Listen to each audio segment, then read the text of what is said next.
A quiet woman stood on the edge of the glittering ballroom, a camera held loosely in her hands. She was the wedding photographer, a shadow moving between moments of joy meant to capture them, not become a part of them. But tonight that would change.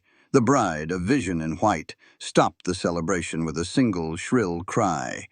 She pointed a finger, dripping with jewels, directly at the photographer. "You!" she sneered, her voice echoing in the sudden silence. "Don't you dare point that lens at me. You'll ruin my face in every single shot." The room froze. What no one knew, what the arrogant bride could never imagine, was that this simple photographer had captured the faces of kings and queens. She had shot the royal wedding. She worked with billionaires who could buy and sell this entire event 100 times over. And by the end of the night, when the truth was finally revealed, every jaw in this room would drop, and the bride would be left with nothing but the bitter taste of her own cruel words. Before we find out what happens next, let us know in the comments what city you're watching from. And if this story is already hitting home, make sure you hit that like button. The grand ballroom of the Silverwood estate was a masterpiece of opulence. Crystal chandeliers, heavy as frozen waterfalls, hung from the ceiling, casting a warm golden light over the 200 guests. The air was thick with the scent of lilies and champagne, a sweet perfume of wealth and celebration. Tables draped in ivory silk groaned under the weight of elaborate floral arrangements and gleaming silverware. The low hum of conversation, punctuated by tinkling laughter, filled the space, creating a symphony of contentment. At the center of it all, like a queen holding court, was Brittany Collins, the bride. Her gown, a creation of imported lace and hand-sewn pearls, was rumored to have cost more than a luxury car. Her hair was a perfect cascade of blonde curls, and her smile, though dazzling, seemed painted on, a mask of practiced delight.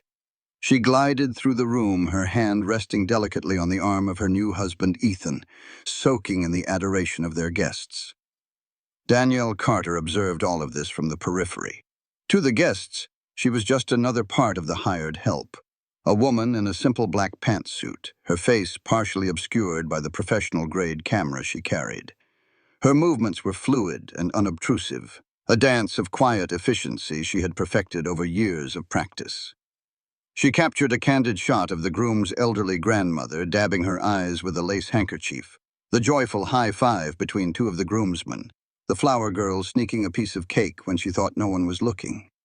These were the real moments, the small, unscripted fragments of humanity that told the true story of the day. Danielle was an artist of the unseen, a historian of fleeting emotions. She was invisible, and that was exactly how she liked it. She was framing a shot of Brittany clinking glasses with a group of her bridesmaids when the bride's eyes suddenly landed on her. The painted smile on Brittany's face vanished, replaced by a sneer of pure contempt. Brittany's hand, holding a flute of bubbling champagne, shot out, pointing directly at Danielle. "Hey, you!" Her voice was not just loud, it was sharp, a shard of glass cutting through the warm hum of the reception. The laughter died. The conversations faltered. 200 pairs of eyes swiveled in unison following the line of Brittany's pointed finger until they all rested on the quiet photographer standing by the far wall. A chilling silence fell over the room. Even the string quartet, playing softly in the corner, seemed to hesitate, the melody wavering in the charged air. Danielle froze, the camera still held to her eye. The world within her lens a perfect frozen tableau of shock and confusion. Brittany took a deliberate step forward, her movements theatrical, ensuring she had the full attention of every single person in the room. "Don't point that lens at me," she repeated, her voice dripping with disdain. She looked Danielle up and down, a slow, insulting appraisal that took in her simple attire, her plain features, and her dark skin. "You'll ruin my face in every shot." A collective gasp rippled through the crowd. It was a sound of disbelief, of second-hand embarrassment, of pure, unadulterated shock. Some guests exchanged horrified glances. Others stared at their plates, suddenly fascinated by the pattern on the china.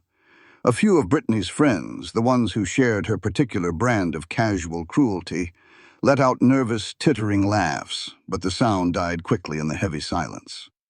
Jason Miller, a young assistant to the wedding planner, felt a hot flush of shame creep up his neck. He stood near the entrance holding a clipboard, and his knuckles turned white as he gripped it. This was beyond rude. This was a public execution of someone's dignity. He watched Danielle, his heart pounding in his chest, expecting her to crumble, to argue, to flee. But she did none of those things. With a slow, deliberate grace that seemed to suck all the frantic energy out of the room, Danielle lowered her camera. Her expression was unreadable. There was no anger, no fear, no humiliation. There was only a profound, unnerving calm. Her eyes, dark and intelligent, met Brittany's across the polished dance floor. She held the bride's gaze for a long moment, a silent challenge that Brittany, in her petty arrogance, completely failed to understand. The bride smirked, mistaking Danielle's stillness for submission. She believed she had won. She turned to her bridesmaids, basking in the spotlight of her own creation. "See," she whispered, loud enough for those nearby to hear. "You have to put these people in their place or they'll walk all over you." Danielle Carter stood perfectly still, a silent statue in the heart of the storm. Inside her, a quiet decision had already been made. The camera in her hands had captured royalty. The truth, she knew, was a lens more powerful than any she carried, and it was just a matter of time before Brittany's ugly world was brought into sharp, devastating focus. Ethan Collins felt a knot of ice form in his stomach. He reached for Brittany's arm, his grip a little tighter than he intended. "Brittany, stop," he whispered, his voice low and urgent. "What are you doing?" He tried to pull her back, to steer her away from the scene she had created, but she shrugged him off with an impatient flick of her shoulder. Her focus was entirely on Danielle, her face contorted with a triumphant cruelty. "What am I doing?" she scoffed, turning her furious gaze on him. "I'm making sure my wedding photos aren't a complete disaster." "Look at her, Ethan. She looks like she just wandered in off the street." Ethan's jaw tightened. He glanced at Danielle, who remained still and silent, absorbing the public humiliation with a composure that was both admirable and deeply unsettling. "She's a professional, Brittany," he hissed, acutely aware of the dozens of eyes and ears trained on them. "I hired her. She comes highly recommended." Brittany let out a short, derisive laugh that echoed in the silent hall. "Highly recommended by who? The local community center?" A waitress would have been a better choice. At least she'd know how to smile. The insult was so gratuitous, so needlessly vile, that it sucked the remaining air out of the room. The groom's father, a stern-faced man who valued decorum above all else, looked as if he had swallowed something sour. Ethan's own mother closed her eyes for a brief moment, a flicker of deep embarrassment crossing her face. Over by the main entrance, Jason Miller's clipboard slipped from his numb fingers and clattered onto the marble floor. The sound was unnaturally loud in the tense silence. He bent to retrieve it, his movements stiff. He couldn't believe what he was hearing. He had worked dozens of weddings, dealt with demanding brides and stressed-out families, but he had never witnessed anything like this. This wasn't bridezilla behavior.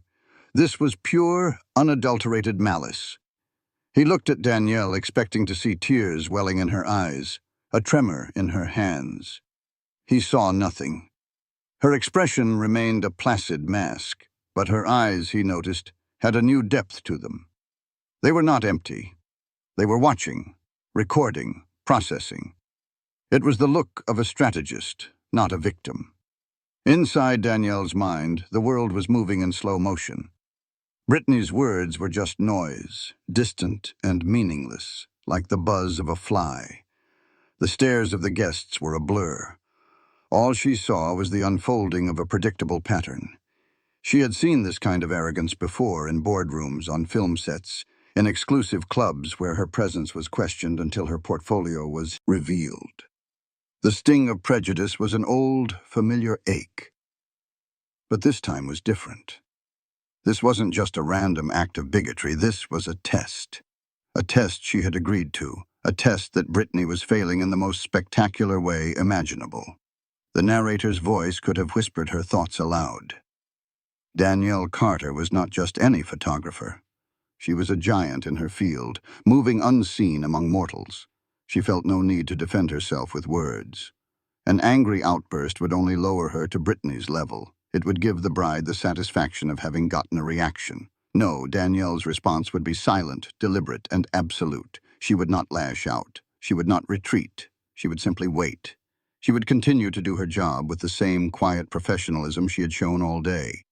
She would let the events of the evening unfold naturally. She knew a secret that no one else in this room, save for the increasingly uncomfortable Groom, was privy to. She knew that time was on her side. The truth was a patient predator, and tonight it would feast. As Brittany finally turned away, preening under the shocked stares of her guests, Danielle raised her camera once more. She focused her lens not on the bride, but on the groom. She captured the flicker of deep, profound doubt in Ethan's eyes. It was a subtle expression, a fleeting crack in his polished facade. But it was there. And it was the most important photograph she had taken all day. The hook was set. The trap was laid. All she had to do now was wait for it to spring. The world that Danielle Carter inhabited was a universe away from the gilded cage of the Silverwood estate. To understand her silence, one had to see behind the lens. In a quiet, sun-drenched loft in the heart of the city, her studio was a temple to her craft. It was not a place of glamour, but of work. The walls, painted a stark gallery white, were not adorned with personal trinkets, but with the titans of industry, art, and power she had captured. One wall was a mosaic of magazine covers. There was the steely-eyed CEO of a global tech firm, a man known for his ruthless business practices, looking surprisingly vulnerable, almost human. Beside him was a world-famous actress, stripped of her Hollywood glamour, her face raw with an emotion no film had ever captured. A four-star general stood in full dress uniform, the weight of his responsibilities etched into the lines around his eyes. Yet Danielle had found a flicker of the young man he once was. These were not just portraits. They were revelations. They were stories told in a single frame, testaments to her unique ability to see past the facade and capture the soul. And then, in the center of it all, hanging in a simple, elegant frame, was her crown jewel. It was a photograph that had been seen by billions of people around the world. It was a quiet moment, stolen from the whirlwind of a global event. Two members of the British royal family on their wedding day, caught in a private glance. The groom's eyes were filled with an overwhelming love, the bride's with a mixture of joy and nervous excitement. There was no pomp, no ceremony in the image. There was only the profound, intimate truth of two people in love, oblivious to the watching world. This was the photograph that had cemented Danielle Carter's legendary status. She was not a wedding photographer. She was a visual historian, an artist trusted by the most powerful people on the planet to document their lives. She could command six-figure fees for a single day's work. Her schedule was booked years in advance. So why was she here at this garish wedding, enduring the insults of a petty, arrogant bride? The answer lay in a phone call she had received 3 months ago. The call had come from Ethan Collins. He had been a guest at a billionaire's gala she had photographed in Monaco the year before. He remembered her quiet professionalism, her almost supernatural ability to be everywhere and nowhere at once. He remembered the stunning portraits she had produced, images that had made his investors look like modern-day kings. Ethan had made a strange request. He was getting married, and he wanted her, the Danielle Carter, to be his wedding photographer. But there was a condition. She had to arrive under the guise of a standard local photographer. No mention of her name, her reputation, or her usual fee, which he was more than willing to pay. He wanted her to be anonymous. When she had asked why, Ethan's voice had grown quiet, hesitant. "My fiancée, Brittany. She can be a bit concerned with appearances," he had explained. "She values status. I need to know. I need to see how she treats people when she thinks no one important is watching." I need to know if the woman I'm marrying has a good heart. It was a test, a secret audition for the role of his wife. Danielle, who had seen the best and worst of human nature through her lens, was intrigued. She rarely took on wedding commissions anymore, but this felt different. It was a story, a human drama, and she was being invited to document its most crucial scene. So she had agreed. She had agreed to step out of her world of celebrity and power and into the role of the humble service worker. She had agreed to be a fly on the wall, a silent observer of character. The audience, now privy to this secret, understood the quiet power behind her calm demeanor. Brittany wasn't just insulting a photographer. She was insulting the judge of her own trial. And the verdict was coming in, clearer and more damning with every word that fell from her lips. Danielle knew who she was. The bride, in all her glorious ignorance, had absolutely no idea. Danielle's silence was not born of weakness or fear. It was a discipline, a code she had lived by for her entire professional life. It was a shield forged in the fires of countless slights, both subtle and overt. She remembered her early days, a young black woman trying to break into a field dominated by older white men. She remembered the condescending pats on the head, the clients who looked past her to speak to her male assistant, the gallery owners who dismissed her portfolio without a second glance. She remembered a particularly brutal incident years ago at a high-fashion shoot. A famous model, known for her volatile temper, had been furious about a shadow on her face. She had screamed at Danielle, calling her incompetent, and in a fit of rage had slapped the camera out of her hands. The expensive equipment had shattered on the studio floor. The entire crew had frozen, expecting an explosion. But Danielle had simply knelt, calmly picked up the broken pieces of her lens, and said, "We will continue with the backup camera in 5 minutes." Later, her mentor, a grizzled old photojournalist who had seen conflict in every corner of the globe, had taken her aside. "You were right not to scream," he had told her. "They expect you to scream. They want you to. It validates their narrative that you're emotional, that you don't belong. Your quiet work is your weapon. Your final product is your revenge. Never let them see you bleed." That lesson had become her mantra. She never defended herself in the heat of the moment. Words were cheap, and arguments were messy. They gave the attacker a platform, a legitimacy they didn't deserve. Instead, she let her work speak for her. She let the truth, in its own time, dismantle the lies. When a magazine had tried to underpay her, citing her lack of experience despite her growing fame, she hadn't argued. She had simply sent them a copy of her recent cover for their biggest competitor, along with a polite note declining their offer. The editor had called back within the hour, full of apologies, offering to double her fee. When a rival photographer had spread rumors that she used ghost shooters, she hadn't issued a denial. She had invited a respected industry journalist to shadow her on a grueling high-stakes shoot with a reclusive billionaire, proving her talent beyond any shadow of a doubt. Her restraint was her power. It was a quiet, unshakable confidence in her own worth, a faith that competence and truth would always, eventually, win out. So when Brittany Collins had launched her verbal assault, Danielle's mind had immediately gone to that place of calm resolve. This was not just another arrogant client.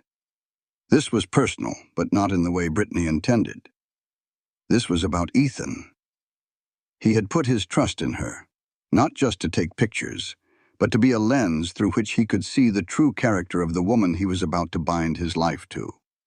Danielle felt a sense of responsibility to him. Lashing out at Brittany would taint the experiment. It would make her a participant in the drama rather than an objective observer. Her purpose here was singular: to see if Brittany Collins was worthy of the good man she was marrying, of the life of privilege and influence she was about to step into. And with every sneering word, with every dismissive gesture, Brittany was providing the answer. Danielle was not just a photographer, she was a witness. She was documenting the self-immolation of a woman blinded by her own arrogance. Her silence wasn't passive, It was active. It was the quiet hum of a recording device, capturing every damning piece of evidence. The tension in the ballroom was a thick, suffocating blanket. Guests spoke in hushed tones, casting furtive glances toward the bride, who was now laughing too loudly with her friends, and the photographer, who had resumed her work as if nothing had happened. Jason Miller felt a knot of anxiety tighten in his gut. He couldn't just stand by and do nothing. His job description included ensuring the smooth running of the event, and that, in his mind, included protecting vendors from abuse. He watched Danielle move gracefully through the room, her focus absolute. She was a ghost, capturing moments of manufactured joy, while the entire room simmered with the memory of that raw, ugly confrontation. He had to say something. Waiting for a moment when Danielle was alone near the service entrance, reloading a memory card, Jason approached her cautiously. "Excuse me," he said, his voice barely a whisper. Danielle looked up, her expression calm and neutral. I wanted to say I am so sorry for what she said," Jason stammered, his face flushing. "That was completely unacceptable. No one should be spoken to like that. It was unprofessional and just cruel." He expected a nod, a brief word of thanks. He didn't expect the warmth that entered her eyes. It was a small shift, but it was genuine. "Thank you," Danielle said, her voice soft but firm. "That means a lot." Jason felt emboldened by her response. "If you need anything," he pressed on, "a witness, someone to back you up with my boss or with the groom, I'll do it. I'll tell them exactly what I saw, what she said." Danielle gave him a small, appreciative smile. "I appreciate that, Jason. But it won't be necessary." Her confidence was unnerving. It was as if she were operating on a different plane of existence, privy to a set of rules he couldn't comprehend. But he felt a deep, instinctual need to do more. He thought back to the bride's vicious tirade. Earlier, when Brittany had been gloating to her bridesmaids a few minutes after the initial incident, he had been passing by their table. Her voice, sharp and mocking, had carried, "Did you see her face?" She just froze. Brittany had chirped, mimicking a look of shock, like a beggar caught stealing from the collection plate. Her friends had laughed, a sound that had made Jason's skin crawl. On instinct, he had pulled out his phone, discreetly tapping the voice memo app. He had caught the last 30 seconds of Brittany's boastful, cruel monologue. It was a small thing, a piece of digital evidence, but it felt important. Now, standing in front of the calm photographer, he felt a surge of loyalty. I also have this," he said, pulling out his phone and showing her the recording file. "I recorded her just now, bragging about it to her friends, just in case." For the first time, a flicker of genuine surprise crossed Danielle's face. She looked at the young man, at his earnest, worried expression. He was kind. He was decent. He was sticking his neck out for a stranger, for someone he perceived as being powerless. He was everything the bride was not. Danielle reached out and gently placed a hand on his arm. "Jason," she said, and her voice held a new gravity. "You're a good man. Hold on to that. But trust me, my plan doesn't need revenge." Her eyes met his, and he saw a flicker of something powerful, something ancient in their depths. "It just needs the truth." She gave his arm a reassuring squeeze and then turned back to her work, leaving Jason standing by the door, his heart still pounding, a voice memo on his phone feeling less like a weapon and more like a single note in a symphony of justice he was only beginning to hear. Meanwhile, in a gilded circle of silk and satin, Brittany was holding court. She was perched on the edge of a velvet settee, surrounded by her flock of bridesmaids who hung on her every word. The champagne had made her cheeks rosy and her tongue loose. She was reliving her moment of triumph, embellishing it with each retelling. "And then I just looked her right in the eye," she said, her voice loud and theatrical. "And I told her, 'You will ruin my face.' I mean, can you believe the nerve? They hire just anyone these days." Her maid of honor, a woman named Tiffany, who mirrored Brittany's own casual cruelty, laughed shrilly. "You totally put her in her place, Britt." Her jaw was on the floor. It was amazing. Another bridesmaid, a quieter girl named Chloe, shifted uncomfortably. "I don't know, Britt," she ventured. "It felt a little harsh." Everyone was staring. Brittany waved a dismissive hand, the diamonds on her ring flashing under the chandelier light. "Oh, please, Chloe. Don't be so soft. That's the problem with the world today. Everyone is too sensitive. She's staff. She's paid to be here and take good pictures. If she can't handle a little criticism, she should find another job. Maybe," she added with a wicked grin, "as a dishwasher." The circle of friends laughed, but this time the sound was strained. Even for them, this level of vitriol was unsettling. They were wealthy, privileged, and not always kind, but Brittany's performance had crossed a line from entitled to genuinely malevolent. They could feel the mood in the room. The initial shock had curdled into a quiet, simmering judgment. Guests were keeping their distance from the bridal party.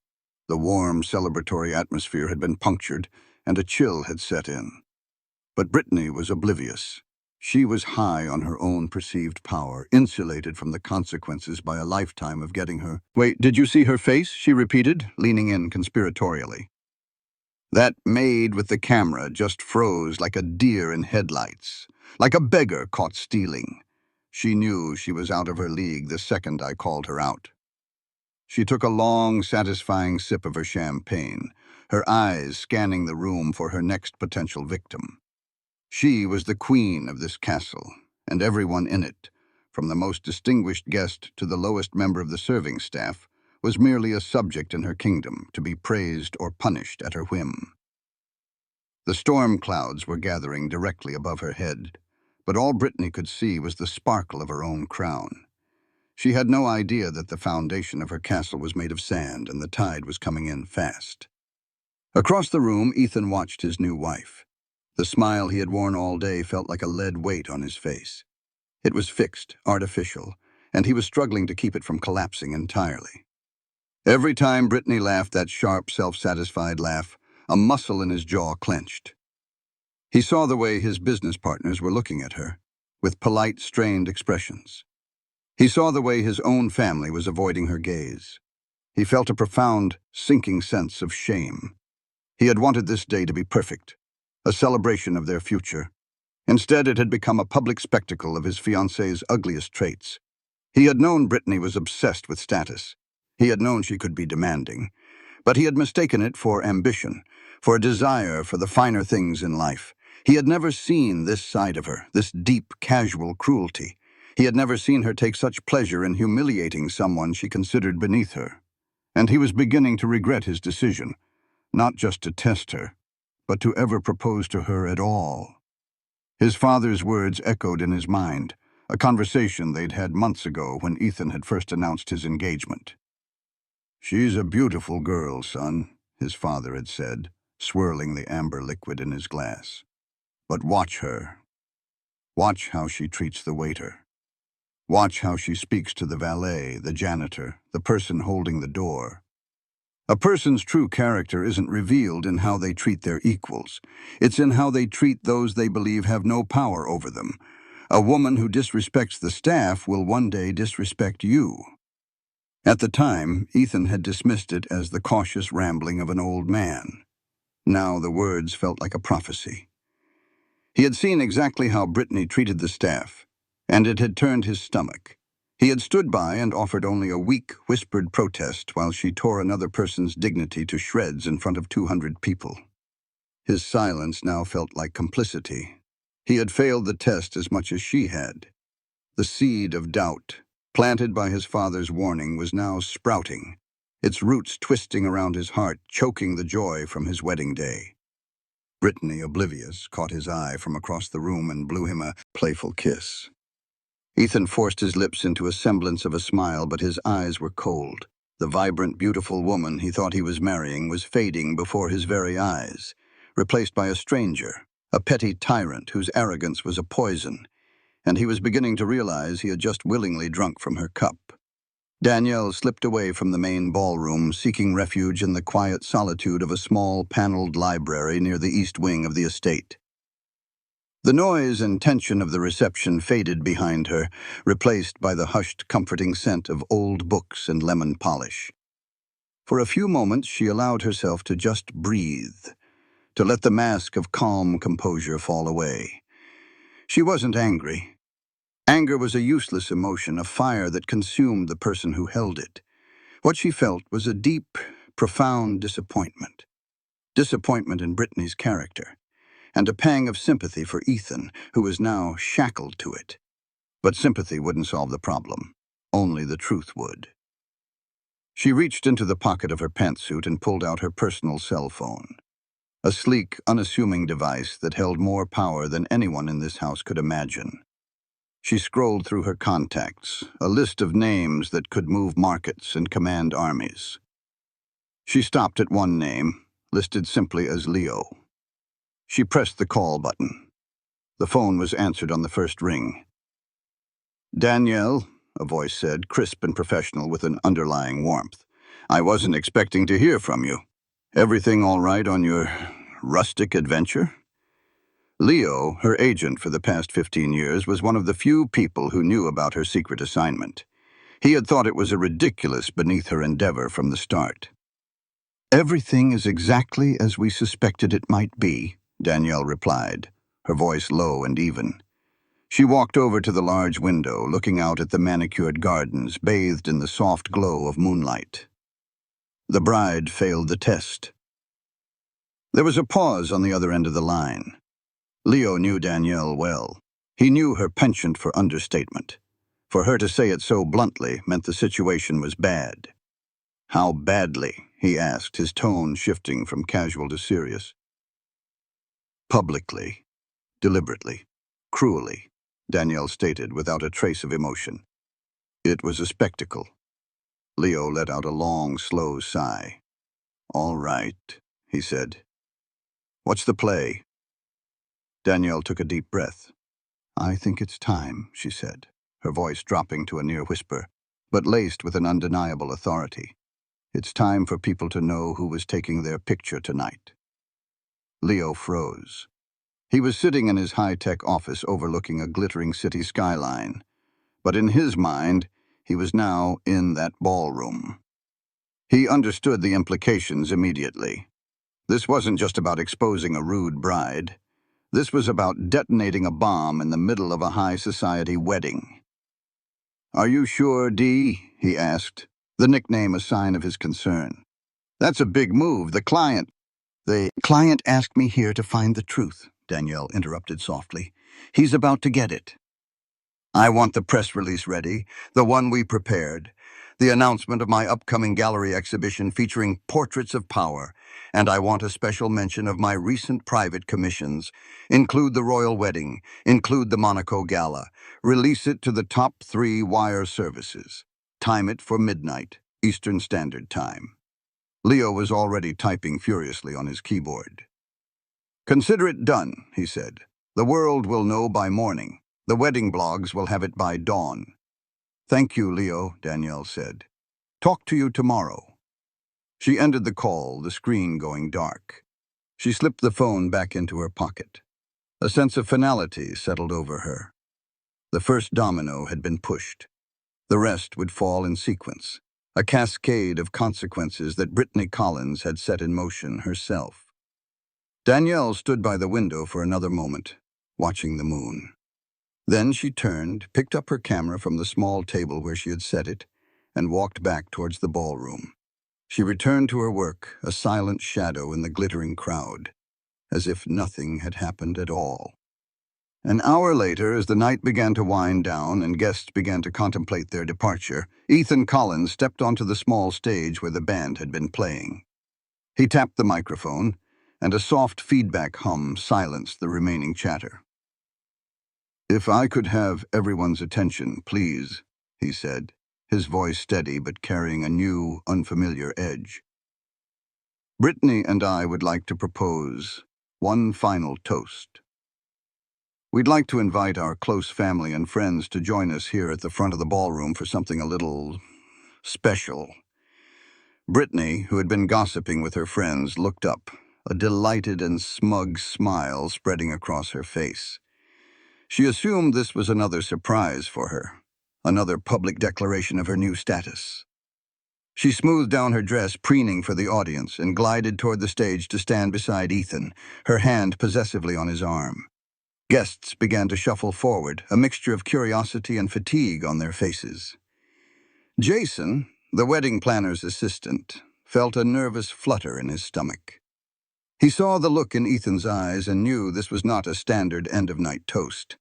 He instinctively moved closer to where Danielle was standing, a silent offer of support. He hovered nearby, a loyal soldier awaiting orders, his heart pounding a frantic rhythm against his ribs.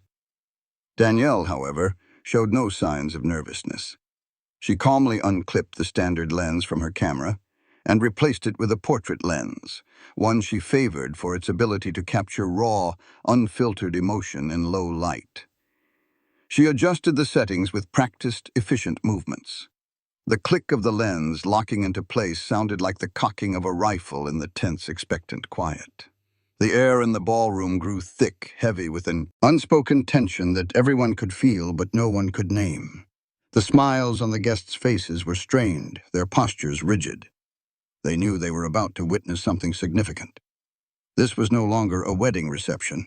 It felt more like a courtroom, and a verdict was about to be read. Brittany, in her blissful ignorance, beamed at the crowd, raising her champagne flute in anticipation. She leaned in to whisper to Ethan, "Is this about the honeymoon surprise? I told you not to." He didn't answer. He simply stared out at the assembled faces, his expression as hard and unreadable as granite. The stage was set. The players were in position. Danielle lifted her camera, focusing her lens one final time, not on the bride, but on the large white screen that hung behind the stage, which until now had been dormant and dark. The show was about to begin. Ethan gave a subtle nod to the audiovisual technician hidden in the back of the room. The main ballroom lights dimmed, casting the guests in shadow and throwing the stage into a single dramatic spotlight. Brittany gasped in delight, thinking the moment was for her. And then the screen behind them flickered to life. It was not a picture of the happy couple. It was a magazine cover, stark and powerful. The face of a world-renowned tech mogul, a man famous for his reclusive nature, stared out from the screen. It was a photograph that had been hailed as a masterpiece of modern portraiture. Underneath the magazine's title, in small, elegant font, were the words, "Photo by Danielle Carter." A confused murmur rippled through the crowd. Before they could process it, the image changed. Another cover, this time of a Hollywood superstar. An image so raw and intimate it felt like an intrusion. Again the credit, "Photo by Danielle Carter." The screen began to flash a rapid succession of images. A slideshow of Danielle's life's work. Billionaire galas in Lake Como. Candid shots of Silicon Valley CEOs on their private yachts. Powerful politicians in hushed backroom meetings. Celebrities, artists, generals. A visual tapestry of the global elite. With each image, the gasps in the room grew louder. Jaws began to drop. People turned to stare at the quiet, unassuming woman in the black pantsuit, their minds struggling to reconcile the person they saw with the legendary work now displayed for all to see. Brittany's smile faltered. A look of confusion clouded her face. "Ethan, what is this?" she whispered, her voice tight with a dawning sense of dread. "Whose pictures are these?" Ethan ignored her. His eyes were locked on the screen. And then the final image appeared. It was the one that had defined a generation of photojournalism. The royal wedding. The stolen, intimate glance between the royal couple. A photograph that was now iconic, a part of history. The credit, Danielle Carter, was displayed prominently beneath it. The room fell into a stunned, absolute silence. The only sound was the faint hum of the projector. The truth, in all its undeniable, overwhelming power, had just entered the room. Brittany's face, which had been flushed with triumph just moments before, drained of all color. It turned a ghastly, chalky white. Her mouth opened slightly, but no words came out. The champagne flute she was holding slipped from her numb fingers and shattered on the stage, the sound as loud as a gunshot in the silent room. "No," she breathed, the word a tiny, pathetic puff of air. That can't be." Her eyes darted wildly from the screen to Danielle, who stood calmly watching her, the camera still held at the ready.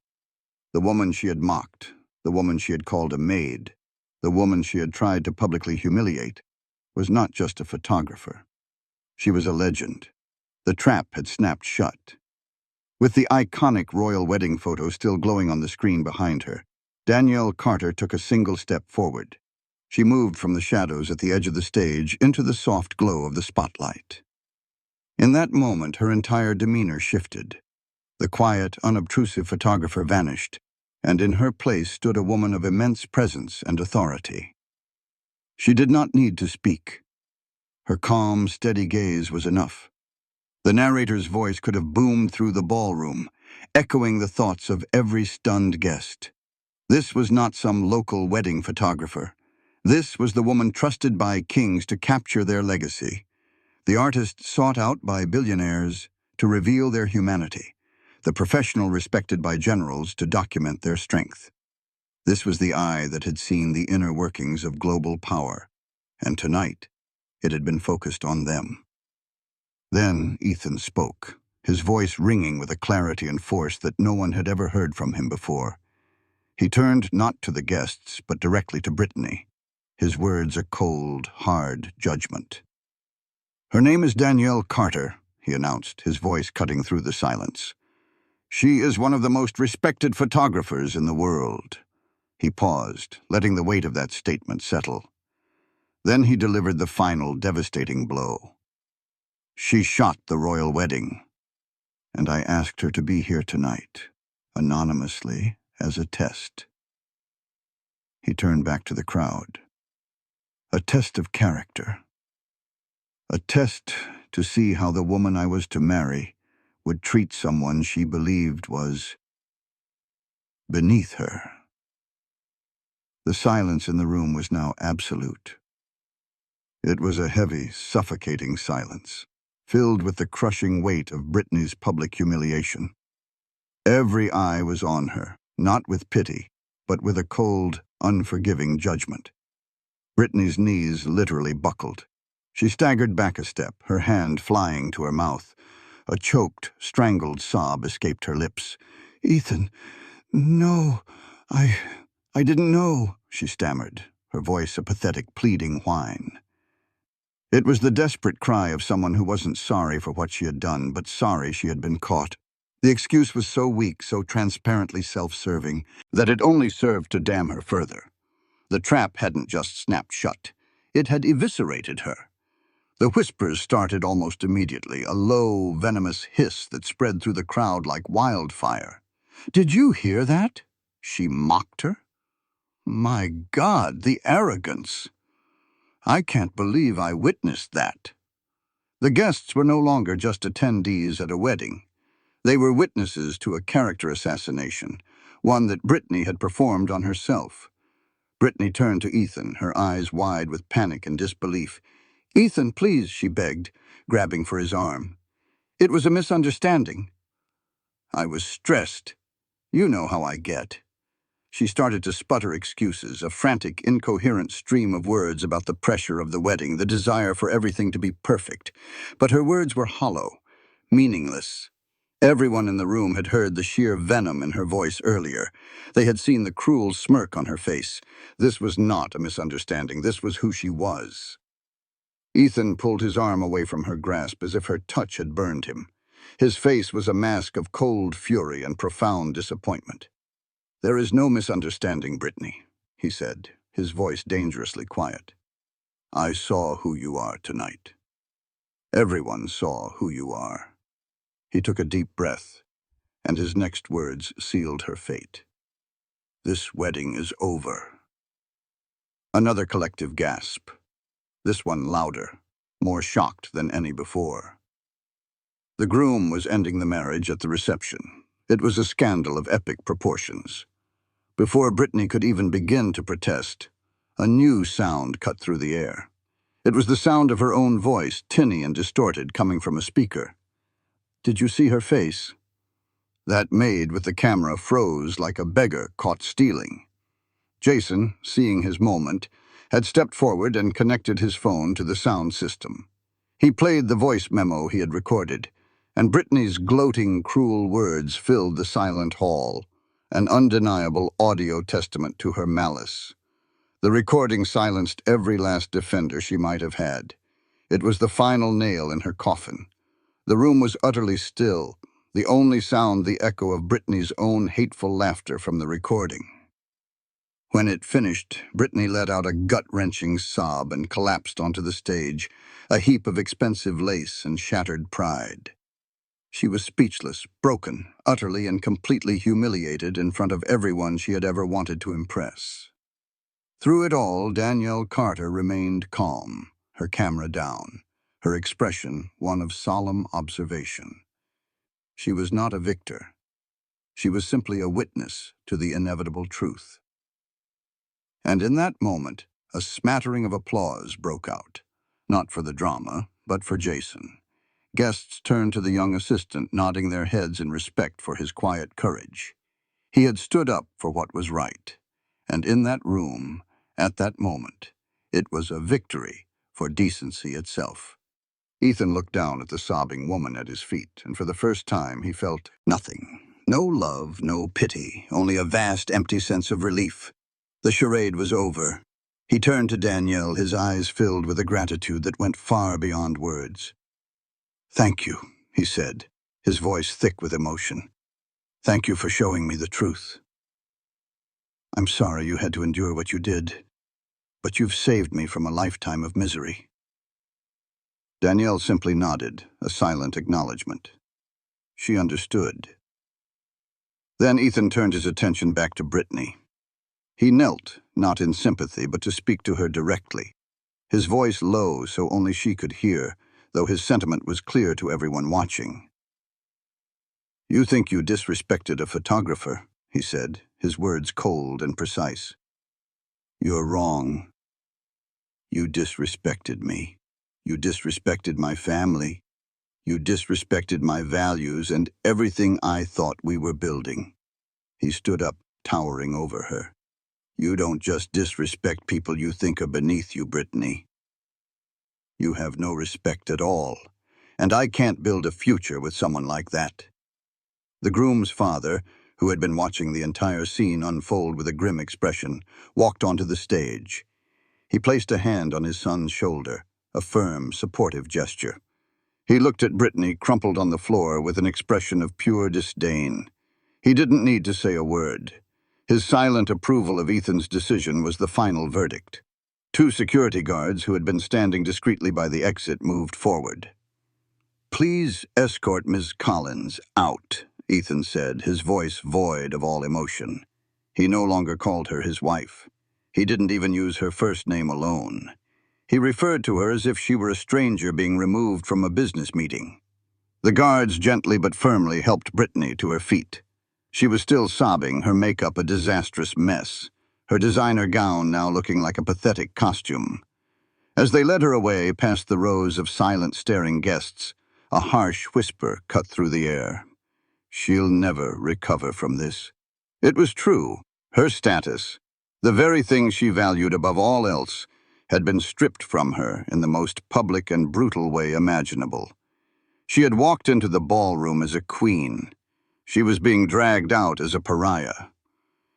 With Brittany gone, a strange sense of calm settled over the remaining guests. The tension had broken, replaced by a quiet awe. Ethan took the microphone again, his composure regained. "I apologize to all of you for this interruption," he said. "The wedding is obviously canceled, but the bar is still open. Please stay and enjoy the evening at my family's expense." A few nervous chuckles rippled through the crowd. Then Ethan's eyes found Jason, who was still standing near the sound system, looking pale but resolute. "Jason," Ethan called out, his voice clear and strong, "please come up here." Jason hesitated, then slowly walked onto the stage, looking like a man heading to his own execution. But Ethan's expression was not one of anger, it was one of deep respect. He put a hand on Jason's shoulder, turning him to face the crowd. "In the middle of all this ugliness," Ethan announced, "one person showed integrity. One person showed courage and decency." He looked directly at Jason. "I'm told you are the assistant planner. Is that correct?" Jason nodded, unable to speak. "Not anymore," Ethan declared. "As of this moment, my company is looking for a new head of event planning for all our corporate functions. The position is yours, if you want it. You're promoted. From assistant to head planner." The room erupted, not with polite applause, but with a genuine, thunderous cheer. People were clapping, whistling, smiling. It was a spontaneous celebration of justice, a recognition of goodness in a night that had been filled with its opposite. Jason's face was a picture of stunned disbelief, his eyes welling up with tears of shock and gratitude. He shook Ethan's hand, his own hand trembling. It was a life-changing moment, a reward for a simple act of human decency. And in that moment, Danielle Carter, who had been a silent observer for so long, finally lifted her camera. She focused her lens on the two men on the stage, the wealthy CEO and the young assistant, shaking hands as equals. She saw the genuine respect in Ethan's eyes and the overwhelming joy on Jason's face. She pressed the shutter. The click was quiet, but the image it captured was powerful. It was not a picture of a wedding, but of its aftermath. It was a picture of consequences, of justice, and of a new beginning born from the ashes of a disastrous end. It was, she thought with a small, knowing smile, the only true and beautiful image of the entire night. Power isn't in a name brand on a dress or the number of carats in a ring. It isn't found in a fancy title or a bank account with endless zeros. True power, the kind that endures, is quieter. It is revealed not in how we command those above us, but in how we treat those we think are beneath us. It is the simple, profound act of showing respect, especially when we believe no one is watching. Because one day, the person cleaning the floor, the valet parking the car, or the quiet photographer in the corner might just be the billionaire who owns the building, the general who decides the fate of nations, or the one person holding the key to your entire future. Danielle Carter packed her equipment in the quiet of the now emptying ballroom. Her job was done. She nodded a final respectful goodbye to Ethan and gave Jason a warm congratulatory handshake. She walked out of the Silverwood estate and into the cool night air, leaving the wreckage of Brittany's life behind her. As she got into her car and started the engine, her phone buzzed. It was a text from her agent, Leo. It was a single line. "The palace just called. They want you for the christening." Danielle smiled. She put the car in drive and pulled away, heading back to her world, a world where her work spoke for itself and her dignity was her armor. She drove into the darkness at peace, her path illuminated by the steady, unwavering light of her own worth. If this story about dignity and justice moved you, don't forget to subscribe for more inspiring stories like this one. What would you have done in this situation? Let us know below.